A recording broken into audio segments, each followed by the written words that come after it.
I'm Bill Hosley and happy to be part of a public discussion of monument wars. I can't recall the last time an issue related to history, historic preservation, and art has been front page news. 1850 to 1910 was the golden age for representational statuary, from the World's Fairs to our first art museums.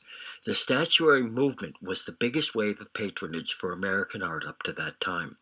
The market exploded when 620,000 of a rising generation died in the Civil War. Many, if not most, Civil War monuments are located in cemeteries. Others are on town greens. The texts of monument dedication ceremonies tell us much about how they viewed the role of monuments in honoring sacrifices and restoring national unity. Dozens of Civil War battlefields are layered with monuments. Gettysburg, for example, is the largest sculpture park in America. Thousands of soldiers, north and south, are here at Shiloh battlefield in Tennessee. National reconciliation involved recognition of shared grief and sacrifice. This is the Confederate monument at Shiloh.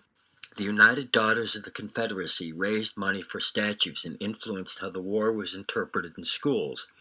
The U.S. Postal Service issued countless commemoratives that put a spin on history. Monuments aren't as numerous in the South and are located in various places, not always on the grounds of courthouses or other public buildings. Many are in cemeteries like those in Fredericksburg and Tuscaloosa. Hollywood Cemetery in Richmond, final resting place for 3 presidents, 28 CSA generals, and 18,000 enlisted men, memorialized by a 90-foot granite pyramid. The proliferation of Civil War monuments got Gilded Age Americans thinking of other aspects of history to commemorate, including personalities from the American Revolution. Many of the great names in 19th century American art, like Augustus St. Gaudens, built their careers on monument commissions. It is hard to imagine our national iconography without culturally defining landmarks like Daniel Chester French's Lincoln Memorial. Then came 2020 with the pandemic, social isolation, economic disruption, a contentious election, Western wildfires, the George Floyd incident, and the rise of the BLM movement. Protest leapt to vandalism and monument removal as the effrontery of Monument Avenue in Richmond became so vivid. So part of the challenge today involves understanding sources of oppression many did not see. Black Lives Matter, Black History Matters. It's been a powerful awakening.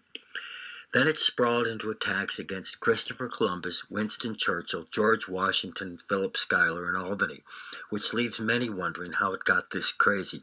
For me, pause, discuss, and listen is better than vandalism and abrupt removal. We get it. Monuments valorize heroes, so who decides what's heroic or worth commemorating? These are discussions that warrant serious adult conversation, not mob action. Does making a distinction between those who led the Confederacy and the common soldiers who did most of the dying make sense? When removal is deemed necessary, there are ways to do it right, like the contextualization of the Jefferson Davis Monument at the Briscoe Center for American History at the University of Texas. Adding layers of interpretation through signage and video has never been more affordable. The African American History Monument on the grounds of the Capitol in South Carolina helps tell the rest of the story. The National Museum of African American History and Culture in D.C. is an astonishing museological achievement. There is no way forward without the learning and experience like this provides. The Whitney Plantation Museum in Louisiana focuses primarily on the lives of enslaved people. It is brilliant and evocative. I believe most monuments should be left in place, interpreted and contextualized.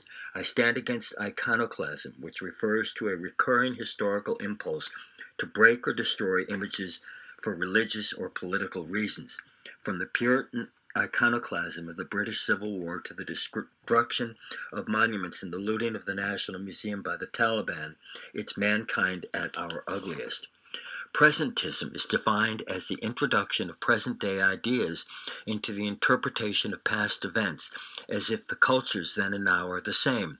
In my view, it's the offspring of narcissism, where individuals with a disproportionate sense of self-worth become antisocial and even violent.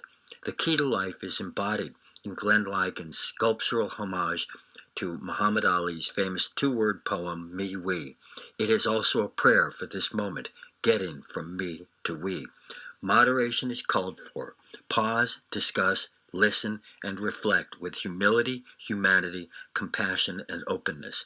America's journey of freedom has always been a work in progress, a struggle toward that more perfect union.